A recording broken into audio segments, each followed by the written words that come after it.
নমস্কার বন্ধুরা, আজ আমি বানিয়ে দেখাবো নামমাত্র তেল মশলায় স্বাদে গন্ধে ভরপুর নিরামিষ কুমড়োর একটি রেসিপি।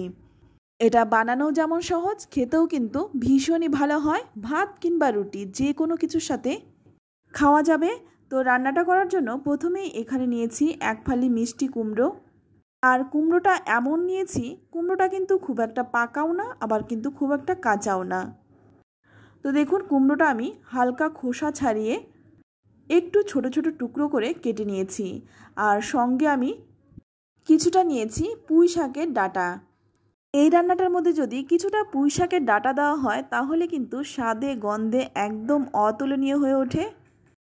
এবার সম্পূর্ণ রান্নাটা করার জন্য প্রথমেই কড়াই গরম করে নিয়ে এখানে দিয়ে দিচ্ছি 1 চামচ গোটা জিরে। গোটা জিরেটা একটু শুকনো খোলায় ভেজে নিচ্ছি। তো দেখুন, জিরেটা একটু শুকনো খোলায় ভেজে তুলে নিলাম। এবার ওই গরম কড়াইয়ের মধ্যেই দিয়ে দিচ্ছি 2 চামচ সর্ষের তেল।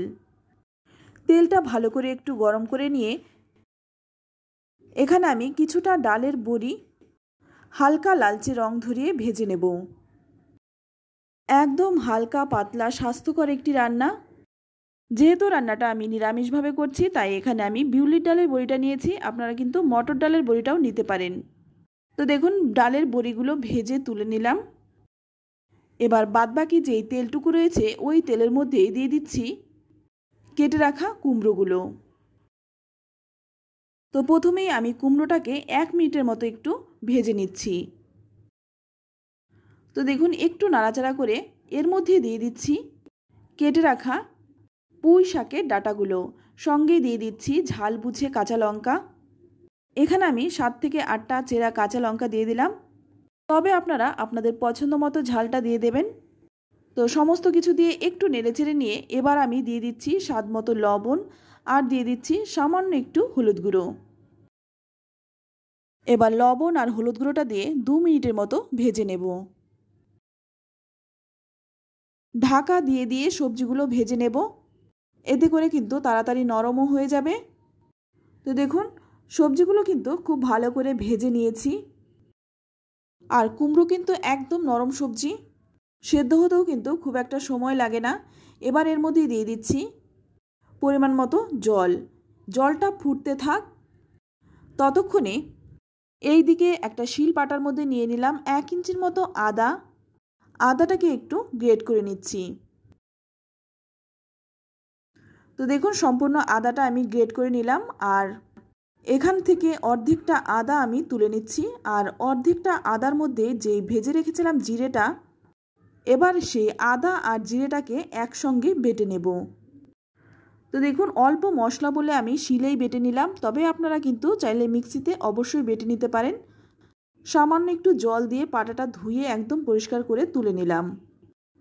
অপরদিকে দেখুন, ঝোলটা ফুটে অনেকটাই কমে গেছে।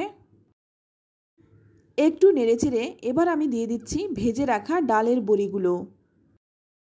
ডালের বড়িটা দিয়ে আবারও একটু নেড়েচেড়ে মিশিয়ে নিচ্ছি। তো ভালো করে নেড়েচেড়ে মিশিয়ে নিয়ে ডালের বড়িটা দিয়ে আর কিন্তু ফোটাবো না, একটু নেড়েচেড়ে নিয়ে তারপর নামিয়ে নেব। তো দেখুন, অপর একটা পাত্রে নামিয়ে নিলাম। এবার ওই কড়াইটাই ধুয়ে আবারও কিন্তু গরম করে নিলাম।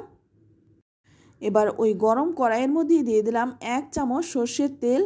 ফোড়নে দিয়ে দিচ্ছি হাফ চামচ 5 ফোড়ন আর দিয়ে দিলাম 3টে শুকনো লঙ্কা।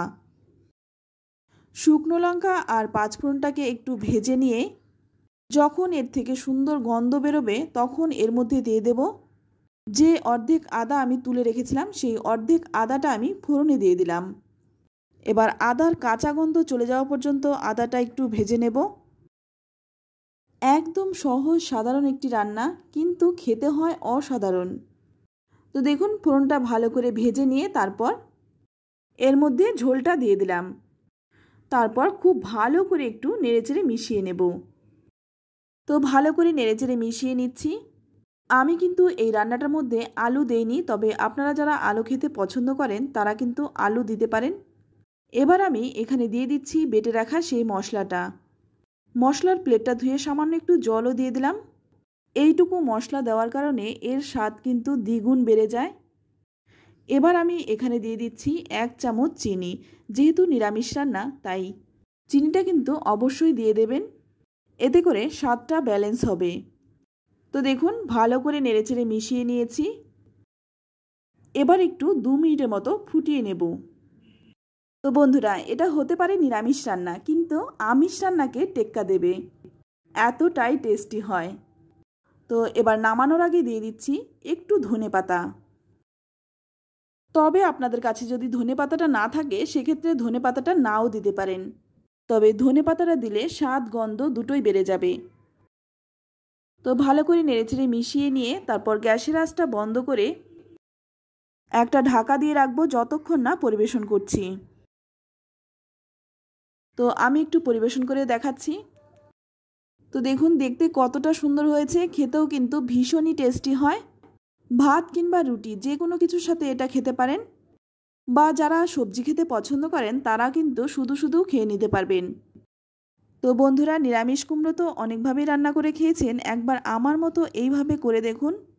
যারা কুমড়ো খেতে অপছন্দ করে তারাও কিন্তু চেয়ে খাবে। তো রেসিপিটি কেমন লাগলো অবশ্যই কমেন্টে জানাবেন। ভালো লাগলে লাইক কমেন্ট শেয়ার করতে একদম ভুলবেন না। আর আপনি যদি আমার চ্যানেলে নতুন হয়ে থাকেন চ্যানেলটা সাবস্ক্রাইব করে নেওয়ার অনুরোধ রইল। তো আজ এই পর্যন্তই, আবারও নিয়ে আসবো অন্য কোনো নতুন রেসিপি।